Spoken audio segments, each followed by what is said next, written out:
Opa! Beleza pura. Agora eu quero contar a história de Santa Sara pra vocês aqui, né? Gente, eu vou contar direto a versão que eu acredito dessa vez. Normalmente eu conto, quando eu tô em curso, eu conto várias e não tem, assim, uma versão determinista, mas tem a que eu acredito mais. Que é a versão que Santa Sara foi filha de Jesus e Maria Madalena. Por que eu gosto dessa versão? Porque humaniza Jesus. Tira Jesus daquela vibe do celibatário, sabe? E isso, na verdade, é uma grande afronta para muitas pessoas, na verdade. E eu gosto disso, inclusive, porque o povo cigano, na verdade, é uma grande afronta para muitas pessoas, na verdade. É um povo muito perseguido. Então, é natural que a história de Santa Sara cause algumas afrontas. Inclusive, depois da morte dela, teve toda uma burocracia para ela ser canonizada, justamente por causa dessa história aí, tá certo? Então aí inventaram, ou não sei se inventaram, se é verdade, outras histórias, né, que ela seria, na verdade, uma que é bem famosa, é que ela foi uma aia de Maria. Foi alguém que ajudou Maria nos afazeres domésticos, então que entrou em contato com Jesus, com os apóstolos, enfim. Mas a história que eu quero contar para vocês é a seguinte. Maria Madalena não era uma prostituta, começa por aí. Embora o episódio dela como prostituta ofereça grandes lições evolutivas para todo aquele que entra em contato com essa história também. Mas, nesta versão, Maria Madalena não era uma prostituta, era uma mulher rica. Era uma mulher de terras, uma mulher muito trabalhadora, uma mulher guerreira. Uma mulher que estava à frente ao seu tempo, uma mulher assim que a sociedade muito patriarcal daquela época não dava conta de digerir, sabe? Então, ela tinha terras, ela trabalhava, gado, tinha várias formas de prosperar, especialmente com contato com a terra, beleza? E ela tinha o seu marido. E o seu marido, então, estava junto com ela na propriedade dela, na história toda, né? E aí o que aconteceu no meio disso, sabe? O marido traiu ela, o marido, enfim, armou toda uma cilada para ela e ela perdeu as terras dela. Por quê? Era muito fácil, porque era ela mulher.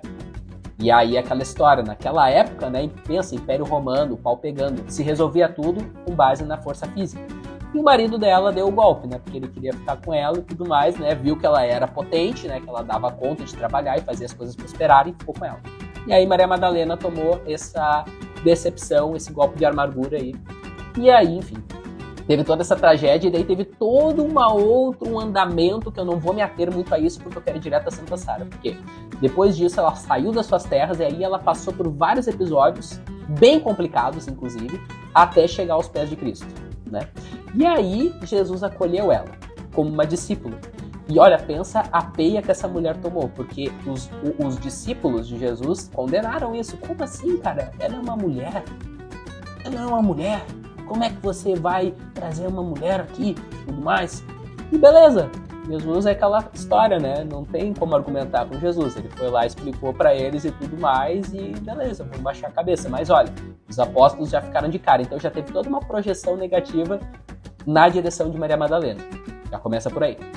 E aí o que acontece? Né? A gente tem o momento em que eles vão desenvolvendo, né, a sua paixão, o seu amor, Jesus e Maria Madalena, mas no princípio ela era uma discípula. E aí começou a se tornar um caso de amor, essa história. E aí, a partir de todo o desenvolvimento desse amor, surgiu Santa Sara. O que aconteceu? A galera sabia que Santa Sara ia ser perseguida, que iam pegar ela, que iam querer matar ela, e o que fizeram? Qual foi a ideia que tiveram? Vamos ocultar a identidade de Santa Sara. Vamos dar ela para José de Arimateia. E José de Arimateia vai criar ela como uma escrava. Então, Santa Sara foi uma escrava de José de Arimateia. Tem versões que contam que ela não foi escrava também. Mas enfim. Mas de forma velada. Era só, sabe, era só para inglês ver, como diz o ditado, sabe? Era só para romano ver naquela época, não era nem inglês, era só para os romanos ver. Então, inclusive José de Arimateia, ele era um erudito, era um sábio, era um mago, sabe? Era um mercador, dono de terras, era um cara foda, assim, era um cara que tinha vários conhecimentos, estudou várias coisas, era um cara muito cabeça, assim, que tinha muita mão, assim, para fazer as coisas prosperarem também. E aí ele vivia, né, na Roma da época. E beleza, era oculto, ninguém sabia que ele compactuava com os ensinamentos de Cristo também. E aí tinha aquela escrava. Inclusive, Santa Sara é negra. Não compre imagens de Santa Sara branca. Santa Sara é negra. Jesus também tinha pele escura. Maria Madalena, todo mundo. A região lá deles, pele escura. Essa imagem, inclusive, assim, eurocentrista de Jesus, embora eu ache essa imagem legal também, né? Porque a imagem de Jesus eu sempre vou, assim, realmente me conectar muito. Na verdade, Jesus tinha pele escura. Santa Sara, Maria Madalena tinha pele escura, tá bom? Só para fazer essa menção que eu acho bem importante. Por isso, inclusive, Kali, Santa Sara Kali, Kali negra, né? E Kali conecta diretamente com a deusa Kali também, que entra em contato com o princípio da transformação muito forte, a deusa Kali da Índia. Então tem essas sintonias aí, esses mistérios que também são bem válidos da gente comentar. Então Santa Sara foi criada de forma oculta, perto de Jesus, perto de José de Arimateia, que a galera era tudo amigo, mas assim, ó, tudo muito oculto. É que nem as sociedades iniciáticas antigas, tudo de boca para ouvido, os ensinamentos. Ninguém ficava escancarando, conversando sobre os ensinamentos místicos, assim, crísticos, né? Não, era nas cavernas, era, enfim, tudo muito escondido. E aí, ela veio para o convívio da sua avó, Maria, né? A Maria, mãe de Jesus, como aia também, como alguém que cuidava ali dos apóstolos, né? Levava água, cuidava dos afazeres domésticos, né? Então, ela já era uma garotinha. Ela foi, então, escrava de José, entrou em contato com Maria, e aí ela estava em contato ali com os ensinamentos cristãos. Ela estava naquela sintonia. E aí ela foi crescendo e tudo mais, aí chegou o momento que Jesus foi crucificado. Aí caiu a casa. E aí o que aconteceu? Teve toda uma procura por alguém preparar a cruz para Jesus, para ele ser crucificado. E ninguém queria fazer isso, né? Porque, na verdade, o povo estava sintonizando. O povo estava cansado daquela opressão, sabe? Do Império Romano. Só que a opressão era tão grande que não tinha como o povo ter coragem para enfrentar. E Jesus, ele não defendia uma revolução armada, né? Ele defendia uma revolução de paz, semelhante ao que foi Gandhi na Índia. E o povo não estava disposto a tomar porrada, então o povo ficava omisso, tá certo? E aí, quando chegou o momento, então, de procurar alguém para preparar a cruz de Jesus, chegaram, então, num cigano. E aí pegaram a família dele, enfim, fizeram aquela tortura básica, né, de Império Romano, lá daquelas épocas lá que, enfim, era bem predominante a ignorância. E aí ele teve que preparar a cruz, né, preparou a cruz e tudo mais. Jesus depois entrou em contato com ele, né, no caso os dois se encontraram durante o momento, né, que Jesus estava levando a cruz. E aí tem a história da profecia cigana, a profecia que Jesus trouxe para o povo cigano. Esse cigano, ele pediu perdão e tudo mais, e Jesus, não esquenta a cabeça, cara, tá tudo certo, eu compreendo a tua situação. Jesus, mais ou menos assim, né, já foi liberando os fardos dele. E aí, beleza. Quando ele ouviu isso de Jesus, ele foi se acalmando e tudo mais, e foi acalmando ali as suas culpas. E Jesus falou para ele, olha, acolha aquela que sairá das águas, pois nela está a continuidade da minha mensagem. Acolha aquela que venha das águas. E aí esse cigano ficou ali meditando naquilo. Nossa, um negócio profético, né? Jesus falando isso, acolha aquela que venha das águas. Como assim, cara? E aí isso virou uma profecia entre os ciganos. Aí isso se espalhou. Não, Jesus, o mestre, falou isso e tudo mais, né? E aí Jesus morreu, foi pra cruz. E Jesus foi condenado, os cristãos não. Então, assim, os cristãos, num primeiro momento, eles não foram diretamente condenados junto com Cristo, foi depois.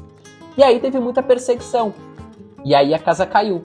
E aí, quando descobriram o núcleo, né, de Cristo, né, a galera que era próxima dele, José de Arimateia, Santa Sara, né, Maria Madalena, Maria Jacobina, Maria Salomé, né, e a Maria, mãe de Jesus, né, toda a galera ali, colocaram, né, todos esses ali no barco, num barco sem provisão, sem remos, sem velas. E aí, beleza. Tava ali, né, as três Marias, Maria Jacobina, Maria Salomé, Maria, mãe de Cristo, e tava José de Arimateia e Santa Sara. E aí, beleza, botaram eles lá no mar para morrer, sem provisão nenhuma. E aí que entra a fé de Santa Sara. foi aí o milagre dela, entende? Porque ela tinha costume de usar lenço, né? E aí ela, enfim, quando estava nesse momento terrível ali, ela tirou o seu lenço, no momento de tempestade. Isso nos ensina, inclusive, a manter a calma diante das tempestades e cultivar a fé. E em alguns momentos, tá, a tempestade tão grande, faz uma promessa, semelhante ao que Santa Sara fez. Ela fez uma promessa. Ela falou que se todos se salvassem, ela daria continuidade à obra de Cristo, à mensagem, e expandir essa mensagem e entregar a vida para isso. E aí ela ficar completamente dedicada à espiritualidade. Ia se dedicar completamente, inteiramente de corpo e alma a isso. E que também ela não iria mais tirar o seu lenço. E aí, beleza, todos se salvaram. Só que quando chegou o barco, ele desembocou lá em Sainte-Marie-de-la-Mer, é um local lá, né? Perdoe o meu francês. Que, na verdade, foi batizado esse nome depois que esse evento aconteceu, porque antes era outro nome. Sainte-Marie-de-la-Mer, porque é as Marias dos Mares, no caso, né? E aí, quando desceram as pessoas que estavam no barco, José de Arimateia, as Três Marias, condenaram Santa Sara, porque, não, mas Santa Sara, essa mulher aí, uma escrava, uma negra, o que essa mulher... E aí começaram a avacalhar ela, começaram a rechaçar ela, enfim, e pra não dar nenhum bafafá muito grande, assim, a galera se dispersou e Santa Sara ficou sozinha na praia. Só que assim, os ciganos que acampavam ali pela volta viram o episódio e reconheceram aquela que sairia dos mares. E aí foram resgatar Santa Sara. E aí quando resgataram ali Santa Sara, ela diretamente se conectou. Ela viu, ó, essa é minha egrégora, a egrégora cigana mesmo. E aí ela rolou assim uma empatia, sabe? Rolou uma sintonia mesmo. E aí ela passou a viver com os ciganos, porque os ciganos acolhem todos, não importa a cor da pele, não importa se é mulher, não importa se é escravo, tá? O cigano, ele tem essa abertura, propriamente, inclusive com aqueles que estão mais marginalizados. E aí, beleza. Santa Sara veio trazendo os ensinamentos de Cristo, já chegou contando a história. Não saí do mar e tudo mais, assim, venho trazer a mensagem de Cristo e tudo mais. E aí ela sempre levando a palavra do mestre e os ensinamentos que ele deixou. E por isso que o povo cigano hoje tem a espiritualidade, por causa da mensagem de Santa Sara.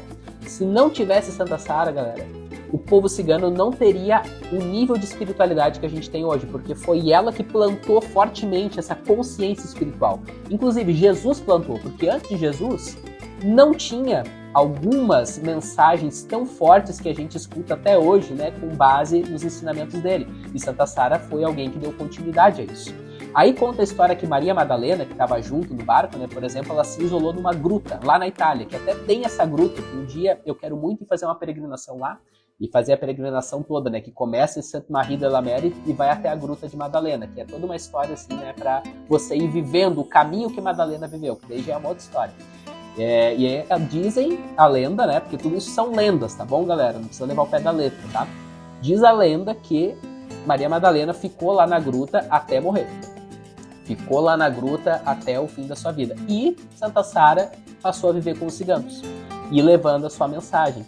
E ela se mostrou uma grande maga. Santa Sara era uma grande maga, linhagem crística, da linhagem de Cristo. Então, ela era uma grande curandeira, ajudava as mulheres a engravidar, fazia cura com ervas, tinha muito conhecimento espiritual, uma grande alquimista, sabe? Uma curandeira. E ela, assim, passou a ser mesmo muito jovem, né? Um grande exemplo, assim, uma grande personalidade a ser, assim, admirada mesmo por todos que estavam ali. E aí ela foi ficando mais velha e sempre se dedicando a essa obra, né, de levar a mensagem de Cristo, de curar os enfermos, de ajudar quem estava precisando, a caridade. Né? E aí chegou o momento, então, em que, enfim, ela veio a falecer. Essa aí é a história que eu sintonizo, porque eu gosto desse casamento de Jesus com Maria Madalena. Eu gosto muito. Né? Se é verdade ou não estava lá para saber. Mas eu gosto bastante dessa versão da história. E aí, então, inclusive, quando a gente observa essa história, a gente já consegue também compreender o lado humano de Jesus, o lado humano que é colocado nessa história, que por isso que eu gosto tanto dela. Porque mostra, assim, que, sim, por que não o amor, o casamento, uma família, uma filha, né? E aí Santa Sara, inclusive, passou por muitas dificuldades por ser canonizada, mesmo realizando muitos milagres, inclusive esse do mar, né? E entre outros, em vida no seu processo de levar a mensagem cristã, a mensagem de Cristo, as palavras de sabedoria. E aí, por causa justamente de que a Igreja Católica ela é uma negra, uma escrava, como assim, sabe? E aí a galera rechaçando ela. E o povo cigano passa por isso. Passa por rechaços, passa por preconceitos. Mas a gente segue muito alegre, sempre levando a mensagem de sabedoria. Esse é o convite para vocês. Sempre seguir muito alegre, levando a mensagem de sabedoria, independente do que aconteça.